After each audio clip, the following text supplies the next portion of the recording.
October 17, 19 for Northwest France, order for 37 hours. 30. Two men lie along a drainage ditch running parallel to a gravel road. Their rifles rest on the lip of the embankment. The road is empty. Beyond it, a two-story stone farmhouse stands dark against the pre-dawn sky. No lights, no movement. The air is still enough to hear breathing. Company B, 2nd Battalion, has been in position for 11 minutes. The house is 200 meters away. Every man has a line of sight. Safeties are off. The platoon sergeant is 3 positions down from the lieutenant. No one speaks. No one shifts weight. The ground is cold and damp. Frost forms on rifle barrels. The order to advance has not been given. The men expected it 4 minutes ago. The farmhouse was identified the previous afternoon by a forward observer attached to divisional reconnaissance. Radio traffic confirmed suspected occupation by a small German rear guard element. Estimated strength between 8 and 12 personnel. The building sits at the intersection of 2 farm tracks, both of which lead northwest toward the regiment's axis of advance. Company B was tasked with clearing it before sunrise. The approach was made on foot in darkness. No vehicles, no artillery preparation. Standard infantry operation. The company moved in column along hedgerows for nearly 2 kilometers. Then deployed into assault formation 600 meters short of the objective. 1st Platoon took the left flank. 2nd Platoon, which now occupies the ditch, moved into position along the road. Visibility is improving. The sky over the eastern horizon has turned from black to deep blue. Individual shutters on the farmhouse are now distinguishable. A trellis leans against the southern wall. A wheelbarrow sits overturned in the yard. There is no wire. No defensive preparation visible. No sentries. The lieutenant has a clear view. His map is folded in his pocket. He carries a carbine and a radio handset clipped to his belt. The radioman is beside him. The sergeant is watching the lieutenant. Company B has conducted 11 similar operations since crossing into France in late August. The procedure is standard. Approach under cover. Deploy into fire positions. Confirm readiness. Advance under suppressive fire if resistance is expected, or move directly to assault if the objective appears abandoned. In every case, the sequence has been the same. Position, signal, execute. Training manuals describe the technique in detail. Fire and movement. Overwatch. Bounding advance. Close with and destroy the enemy. Each man in the platoon has rehearsed it repeatedly at the depot in England and during reorganization behind the lines in September. The rhythm is fixed. Once in position, the assault begins within minutes. This morning, that rhythm has stopped. The lieutenant has not signaled. The sergeant has not moved. No one has received an order to prepare for movement. The men along the ditch remain motionless, their rifles still aimed at the farmhouse. Some have begun to glance sideways toward the command position. Others keep their eyes forward. The platoon's automatic rifleman, positioned near the center of the line, has his weapon resting on its bipod. His finger is outside the trigger guard. He has fired this weapon in combat 4 times. Each time, the order came quickly. This silence is unfamiliar. He does not shift his gaze from the house. The lieutenant lowers his binoculars. He does not speak. He does not move toward the radio. He does not look at the sergeant. His hand rests on the frame of his carbine. His eyes remain fixed on the farmhouse. Seconds pass. then more. No signal is given, no gesture, no adjustment to the line. The men continue to wait. A bird calls from somewhere behind the platoon's position. The sound is clear in the silence. One of the riflemen exhales slowly. Another blinks. The farmhouse does not change. No door opens. No window reflects light. The wheelbarrow does not move. The lieutenant's jaw tightens briefly, then relaxes. He does nothing. 5 minutes pass. Then 10. The light continues to grow. Details on the farmhouse become sharper. A crack runs vertically along the right side of the door frame. Tiles are missing from a section of the roof near the chimney. The trellis casts a faint shadow. The sergeant shifts his weight slightly and glances at the lieutenant. The lieutenant does not respond. The radioman adjusts the handset on his belt, but does not lift it. No communication passes between them. The line remains frozen. Some of the men begin to feel the cold more acutely. One flexes his fingers around the fore end of his rifle. Another presses his elbows more firmly into the ground to relieve pressure on his shoulders. No one speaks. Training prohibits it. Operational discipline holds.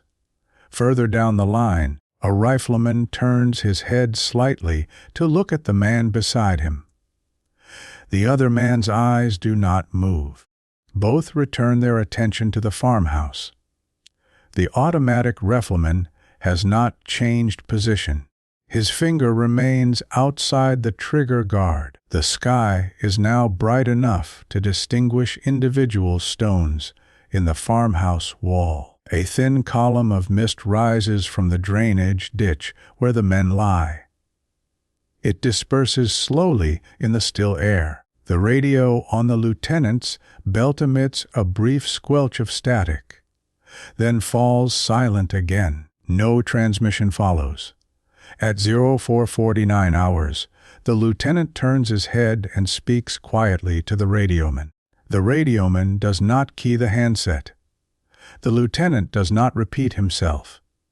He simply nods once, then returns his attention to the farmhouse. 3 minutes later, the sergeant moves along the line in a low crouch, pausing beside each man. He does not explain. He simply taps each soldier on the shoulder and gestures rearward with 2 fingers. The signal is clear. Withdraw. The men begin to move backward, one at a time, maintaining their rifles pointed toward the objective as they crawl out of the ditch and into the hedgerow behind them. The withdrawal is slow and methodical. No shots are fired. No orders are shouted. The platoon extracts in silence, reassembling in column formation 200 meters behind the original position. The lieutenant is the last to leave the ditch. He does not look back at the farmhouse. Later, in a brief exchange with the company commander, the lieutenant states that movement was observed inside the building approximately 2 minutes before the scheduled assault time. A figure passed behind an upper floor window. The figure was not armed. The movement was brief and unclear. No additional activity followed. The lieutenant assessed that the structure was occupied by civilians, not combatants. He made the decision to abort the assault without requesting further guidance. No written report was filed. The company moved northwest and rejoined the regiment by mid-morning. By 0520 hours, the platoon has moved 800 meters from the farmhouse. They march in column along the same hedgerows used during the approach. The pace is steady, but not hurried. No one speaks. Equipment rattles softly with each step. Rifle slings creak against jackets. The automatic rifleman walks near the center of the column. his weapon slung across his back. His face shows no expression. The man behind him adjusts his helmet, but does not break stride. The sergeant walks near the rear, his eyes scanning the men ahead of him. His breathing is even. The lieutenant walks at the front, his carbine held loosely in one hand. He does not consult his map. The route is the same as the approach. The radioman stays close behind him, the handset still clipped to his belt. No transmissions have been sent or received since the withdrawal began. At 05:47 hours, the platoon rejoins the rest of Company B at an assembly point marked by 2 damaged farm carts. The company commander stands near a hedgerow, speaking quietly with his executive officer. He glances at the lieutenant as the platoon arrives, but does not call him over. The lieutenant moves his men into position along the column and waits. The company moves out 12 minutes later, continuing northwest. The farmhouse is not mentioned in subsequent briefings. No after-action report from Company B for October 17, 1944 includes reference to the farmhouse or the aborted assault. Battalion records for that date note only routine movement and consolidation in preparation for the next phase of the advance. Casualty reports list no losses for 2nd Platoon during the morning hours. The lieutenant remained with the company through the end of October. He was reassigned to battalion headquarters in early November. No formal commendation or reprimand appears in his service file related to the incident. His efficiency report for the period describes his performance as satisfactory. The sergeant was promoted to platoon sergeant in December and continued to serve with Company B until the war's end. He made no written or recorded statement about the morning of October 17. His personal effects, donated to a military archive in 1973, include a field notebook with entries from that week. The entry for the 17th notes only the date, the weather, and the distance marched. No other details are included. The automatic rifleman was wounded by shell fragments on November 9 during an engagement near the German border. He was evacuated and did not return to the unit. His oral history, recorded in 1988, does not mention the farmhouse. No inquiry was conducted. No investigation was opened. The decision left no formal trace. The farmhouse remained standing through the winter. Divisional maps from December 1944 show the intersection but do not mark the structure as significant. It was used briefly as a supply checkpoint in January 1945, then abandoned again as the front moved eastward. The lieutenant was discharged in August 1945 and returned to Pennsylvania. He worked as a schoolteacher for 31 years. In a brief interview conducted by a local newspaper in 1979, he was asked about his wartime service. He stated that most of his time in Europe involved movement and waiting. He did not describe specific engagements.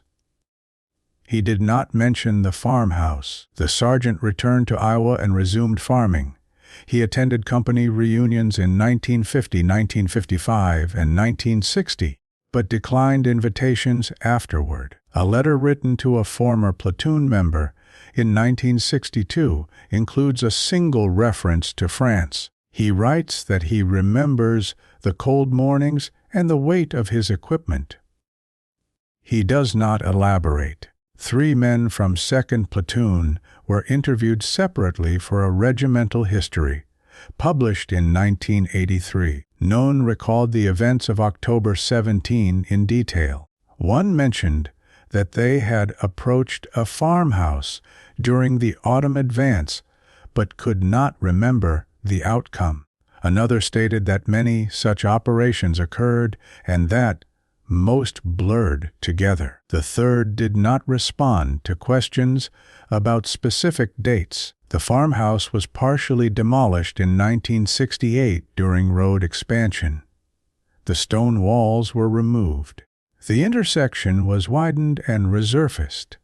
A small commercial garage now occupies the site. No marker indicates prior use.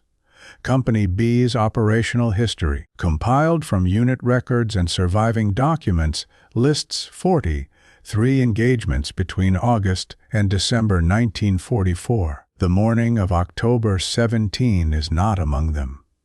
The date appears only in movement logs, noted as a day of repositioning in the sector.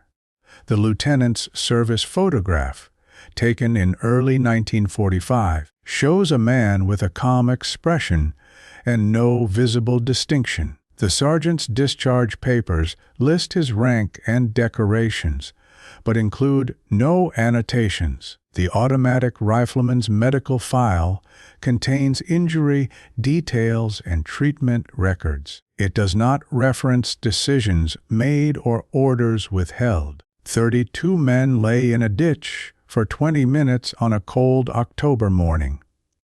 They expected to fight. They did not. No record explains fully why the order was never given. No participant was asked to justify the decision. The moment passed without documentation. The silence was complete.